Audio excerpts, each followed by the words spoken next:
But the face, the face is really something. She's younger, she's smiling. I think there's a lot to be said for first impressions.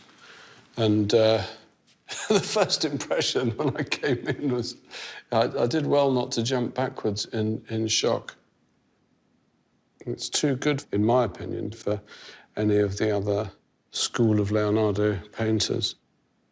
Very dangerous things like this, very dangerous. To say this is definitely painted by Leonardo da Vinci, well, I can't say that, but I think it's not beyond the realms of possibility that this is the picture that Francesco del Giocondo took. And then Leonardo goes off, paints another picture based on the memory of this picture. And that's the Mona Lisa we know in the Louvre.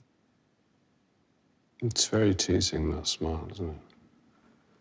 Very teasing.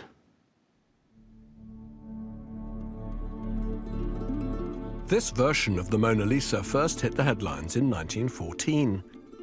British art dealer Hugh Blaker bought it from a private family collection and was convinced he'd stumbled across an early Leonardo. He kept it in his Isleworth studios, and it became known as the Isleworth Mona Lisa.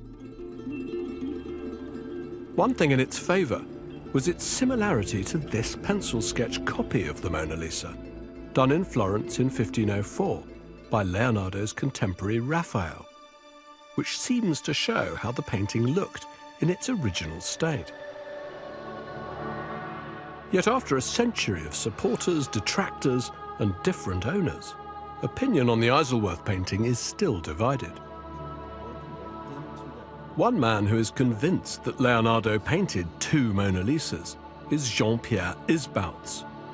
He was so impressed by the Isleworth portrait, he wrote a book about it. So what would lead you to think that the Isleworth picture was indeed painted in 1503? What is to say that it wasn't painted in 1553? Well, and I don't know about you, but when you talk about a copy, usually a copy tries to imitate the original. This is not a copy. There are so many different things about this particular Isleworth version that do not appear in the Louvre version. Let's take one example. The columns. The portrait is framed by two robust Doric columns. Why do we know that those columns existed in 1503 and not later on? Because there is Raphael. He makes a sketch. And what do we have on both sides? We have the columns that appear in the Isleworth. They do not appear in the Louvre version. Let's talk about the record written by De Beatis, the secretary to Cardinal d'Aragon, who visited Leonardo in 1516. Which is seriously puzzling. Which is seriously puzzling. But here we have an eyewitness account. Here they are in the room with Leonardo, and he says, yeah, this was done at the request of Giuliano de' Medici. Instigazione. I think what he was doing at this time is give Giuliano credit. Giuliano bailed Leonardo out when Leonardo was without a mentor, penniless. And that's when Leonardo, because of the patronage and the financial support of Giuliano, finds the time to create this new meditation, if you will, the Louvre version. So your explanation would be, well, here we are. Two different explanations, but then that's not so weird if you think there are two different pictures. Exactly. Jean-Pierre firmly believes this could be Leonardo's first Mona Lisa, done for husband Francesco. But if so, why would it be unfinished? Well, we know Leonardo was slow and Francesco was impatient. So perhaps he just snatched it away from Leonardo once his beloved Lisa's face was complete. A barrage of scientific tests have been carried out on this tantalizing picture. The canvas was carbon dated to around the right period. Multiple tiny paint samples are consistent with the paints Leonardo used. X-ray, infrared, and ultraviolet scans have found nothing to disprove it as an early Mona Lisa. But that's the problem. All that conventional tests can do is rule out a possible Leonardo. What about positive confirmation? An eminent scientist based in San Diego, California, has been looking for a solution. Hello.